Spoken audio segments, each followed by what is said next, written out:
Good evening. We present the news summary. 3 men have died and 1 has been seriously injured in a car accident that occurred at Karana Glacis at 2:45 this morning. The injured man is in the intensive care unit at the Seychelles Hospital. The men were aged 19, 29, 33 and 40. The accident occurred at a time when the authorities have imposed restrictions on movement from 7 p.m. to 6 a.m. due to the coronavirus crisis. A vehicle with 4 passengers in it. The driver and 3 other passengers was traveling from Setwal towards Upper Karana, and reaching the bend there, they just left the road. In fact, I would say that one of the passengers of the vehicle is at the moment at the hospital. Of what I've heard, he's in a critical condition, and 3 other passengers died on scene because they were declared dead by the doctor on scene. And apparently, I would say that there was definitely speeding involved because we can see brake marks on the road. There was no one involved in the accident other than the vehicle itself, because we could have seen all the debris on the road, but there was only the brake marks, and then just left the road and fell on the seaside. President Faure has met senior officials to review child protection measures following last week's child sex case. The Family Affairs and Education Ministers, along with the Chief Justice, the Police Commissioner and others were present at the meeting. The meeting considered steps to improve safeguarding after the jailing of 3 child sex offenders for a total of 45 years. With the nation still reeling from last week's revelations, today President Faure called in those in charge to discuss a response.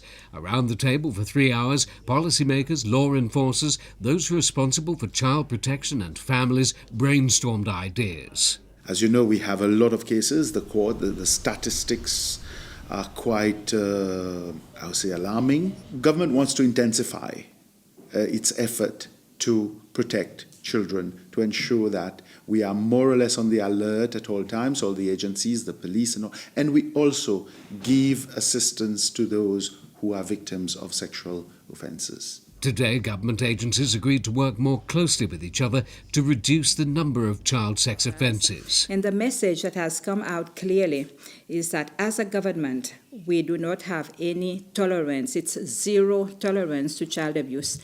The men used Facebook to groom and rape 75 girls aged as young as 12. Their jail terms total 45 years.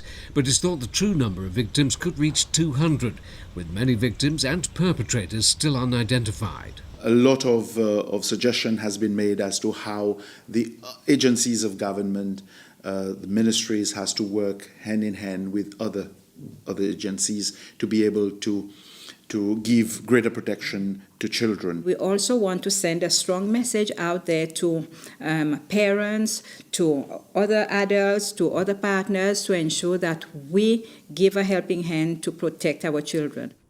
As the country's senior officials join the national outpouring of revulsion and anger at the offences, all eyes will now be on how tough talk translates into action and arrests. Another patient infected with COVID-19 has now tested negative. The Public Health Commissioner, Dr. Jude Gédéon, made the announcement at a press conference this afternoon. There are now 6 cases that have been tested negative.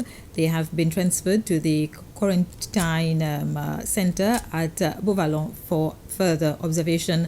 5 cases remain active and are receiving treatment at the isolation center at the Family Hospital in Perseverance. Up to now, Seychelles has recorded 11 positive cases of COVID-19.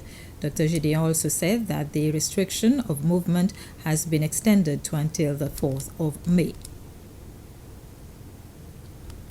Yesterday marked 14 days after the confirmation of the last case, case 11, and after very prolonged and extensive discussion with the health experts in the Public Health Emergency Operation Committee, it was strongly felt that that extension of another 14 days is required to make sure that if any community transmission happens, because you have to understand that some people can be asymptomatic and remain in the community.